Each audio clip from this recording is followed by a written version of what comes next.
Пленительный край – это первая летняя выставка в ЦВЗ. Она объединила работы российских художников первой и второй половины XX века, которые жили, работали, писали, гостили в Абхазии. Для изобразительного искусства нашей республики это время становления и активного развития. В первые десятилетия XX века плеяда известных русских художников внесла существенный вклад в развитие профессионального изобразительного искусства Абхазии.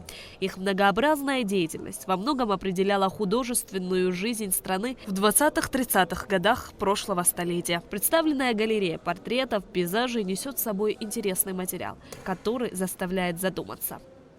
Хорошая, добрая обстановка, посмотреть именно культуру разных годов, да, вот как художники пишут, разный стиль. Это на самом деле поднимает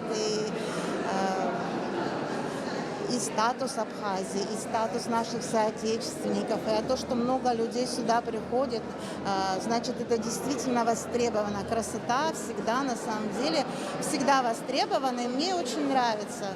Огромное спасибо и организаторам, и всем, кто доставил такое творческое удовольствие и такую красоту. Выставку посетили самые маленькие любители искусства. Ангелина Галенкова вместе с мамой и братиком внимательно изучили каждую картину. Ангелина планирует стать художником. И именно поэтому посещает выставки работ именитых мастеров кисти.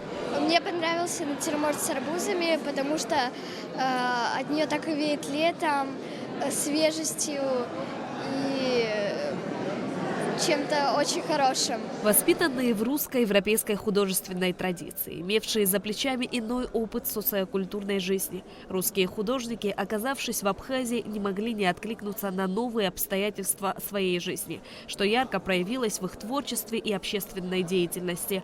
Абхазский период оказался необыкновенно плодотворным в творческой судьбе русских художников. Особенно важны и интересны абхазские мотивы их картин.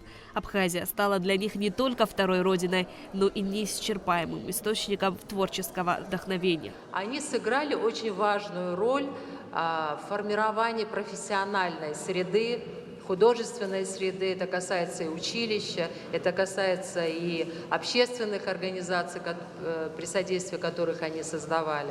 Но вообще, конечно, это выставка о любви к тому месту, где они жили и работали.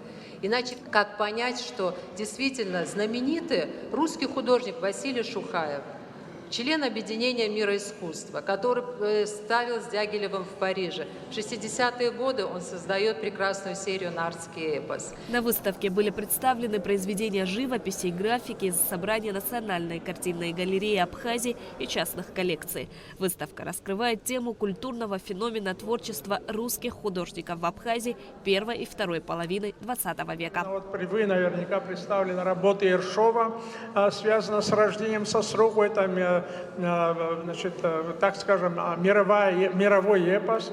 Работы Котлярова относительно молодого, значит, скажем, поколения, я его еще застал. Это был человек скромнейшей и судьбы, и поведения. Сколько бы я ни просил, чтобы он продал бы работы в галерее, он всегда отнекивался, говорил, что галерея – это нечто святое, и я не могу просто так работы ненадлежащего уровня продать. Ну, так случилось, что мы несколько работ все-таки сумели у него выкупить. А другая часть после его смерти, комиссия, которая руководила похоронами, значит, предоставила нам определенное количество работ. Так что у нас целая коллекция работ Котлярова. В создании Союза художников в то время, в 30-е годы, такой как Конторов, Невский, Цегаль, они возглавили с поддержкой абхазского правительства, они создали Союз художников, уже в 1939 году был создан, благодаря этих русских художников, которые жили здесь, в Абхазии. И после этого пошло развитие изобразительного искусства, и абхазские художники появились уже спустя десятилетия, И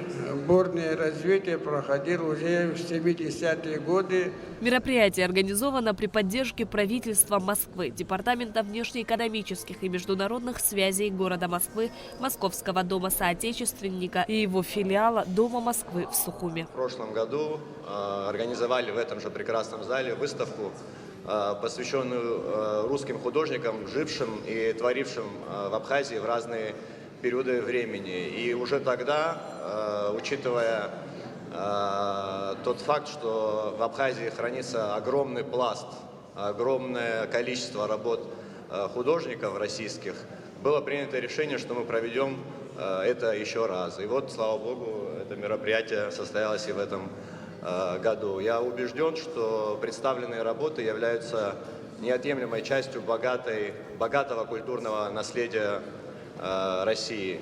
Выставка доступна для посещения до 18 июня. Шазина Ханагуа, Нарсоу Цулуки, Абхазское телевидение.